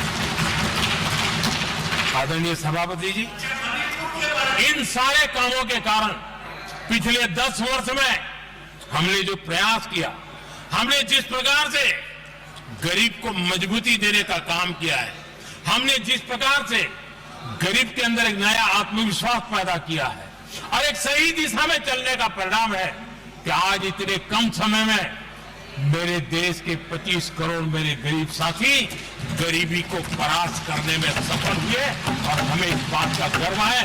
और मैं संविधान निर्माताओं के सामने सर झुका करके कहता हूं, जो संविधान हमें दिशा दे रहा है उसके तहत मैं ये काम कर रहा हूं। और मैंने आदरणीय सभापति जी, जब हम सबका साथ सबका विकास की बात करते हैं, वो नारा नहीं है, वो हमारे आर्टिकल ऑफ फेथ है। और इसलिए हमने सरकार की योजनाएं भी बिना भेदभाव को चलाने की दिशा में काम किया है और संविधान हमें भेदभाव की अनुमति नहीं देता है। और इसलिए हमने आगे चल करके कहा है सैचुरेशन, जिसके लिए जो योजना बनी है उसका लाभ उन लाभार्थी को 100% लाभार्थी को मिलना चाहिए। ये सैचुरेशन अगर सच्चा सेकुलरिज्म को है ना, तो ये सैचुरेशन में है। सच्चा सामाजिक न्याय अगर किसी में है तो ये सैचुरेशन 100%, 100% उसको बेनिफिट जिसका हक है मिलना चाहिए, बिना भेदभाव के लिए मिलना चाहिए। तो ये भाव लेकर के हम सच्चे सेकुलरिज्म को और सच्चे सामाजिक न्याय को लेकर के जी रहे हैं। आदरणीय सभापति जी, समाधान के हमारे एक और स्पिरिट भी है और हमारे देश को दिशा देने का माध्यम, देश को का चालक बल के रूप में राजनीति केंद्र में रहती है। आने वाले दशकों में हमारा लोकतंत्र, हमारी राजनीति की दिशा क्या होनी चाहिए, आज हमें मंथन करना चाहिए। आदरणीय सभापति जी, कुछ दलों की राजनीतिक स्वार्थ और सत्ता का भाव, मैं जरा उनसे पूछना चाहता हूं, क्या वे कभी अपने आप को, और मैं सभी दलों के लिए कह रहा हूं, उधर और इधर ये मेरा विषय नहीं है, ये मेरे मन के विचार है जो मैं इस सदन के सामने रखना चाहता हूं कि इस देश में योग्य नेतृत्व का अवसर मिलना चाहिए नहीं। जिनके परिवार में कोई राजनीति में नहीं है, क्या उनके लिए दरवाजे बंद हो जाएंगे? क्या देश को, लोकतंत्र के स्पिरिट को परिवारवाद ने गहरा नुकसान किया है कि नहीं किया है? क्या परिवारवाद से भारत के लोकतंत्र की मुक्ति का अभियान चलाना ये संविधान के तहत हमारी जिम्मेवारी है कि नहीं है? और इसलिए समानता के सिद्धांत की बात कहें, अवसर की बात कहें, हिंदुस्तान के हर किसी को, और जो परिवारवादी राजनीति है उनकी धुरी ही परिवार होता है, सब कुछ परिवार के लिए। देश को, देश के नौजवानों को आकर्षित करने के लिए, लोकतंत्र को मजबूत बनाने के लिए और देश के युवाओं को आगे आने के लिए हम सभी राजनीतिक दलों ने प्रयास करना चाहिए। सभी राजनीतिक दलों ने, जिनकी पार्श्वभूमि में राजनीतिक परिवार नहीं है, ऐसे फ्रेश ब्लड को लाने के लिए प्रयास करना, ये मैं मानता हूं कि देश की लोकतंत्र की, और इसीलिए मैंने लाल किले से कहा है कि मेरा एक विषय लेके मैं लगातार बोल रहा हूं, बोलता रहूंगा। 1 लाख ऐसे नौजवानों को देश की राजनीति में लाना है जिनका कोई परिवार का बैकग्राउंड राजनीतिक परिवार का नहीं है, और इसलिए देश को एक फ्रेश एयर की जरूरत है, देश को नई ऊर्जा की जरूरत है, देश को नए संकल्प और सपने लेकर के आने वाले युवकों की जरूरत है। और भारत के संविधान के जब 75 वर्ष मना रहे हैं तो हम उन दिशा में आगे बढ़े। आदरणीय सभापति जी, मुझे याद है मैंने एक बार लाल किले से संविधान में हमारे कर्तव्य को लेकर के उल्लेख किया था, और मैं हैरान हूं कि जिनको संविधान का समझ नहीं आता है वो कर्तव्य की भी मजाक उड़ाने लग गए। मैंने ऐसा कोई इंसान देखा नहीं दुनिया में कि जिसको इसमें भी इतराज हो सकता है आने। लेकिन देश का दुर्भाग्य है, हमारे संविधान ने नागरिकों के अधिकार तय किए हैं, लेकिन संविधान को हमसे कर्तव्य की भी अपेक्षा है। और हमारी सभ्यता का सार है धर्म, ड्यूटी, कर्तव्य, ये हमारी सभ्यता का सार है। और महात्मा गांधी जी ने कहा था, महात्मा जी का कोट है, उन्होंने कहा था, मैंने ये अपनी अशिक्षित लेकिन विद्वान मां से सीखा है कि हम अपने कर्तव्यों को जितना अच्छे से निभाते हैं उसी से अधिकार निकल करके आता है, ये महात्मा जी ने कहा था। मैं महात्मा जी की बात को आगे बढ़ाता हूं और मैं कहना चाहूंगा, अगर हम अपने मौलिक कर्तव्यों का पालन करें तो कोई भी हमें विकसित भारत बनाने से नहीं रोक सकता। संविधान का 75वां वर्ष कर्तव्य के प्रति हमारे समर्पण भाव को, हमारी प्रतिबद्धता को और ताकत दें। देश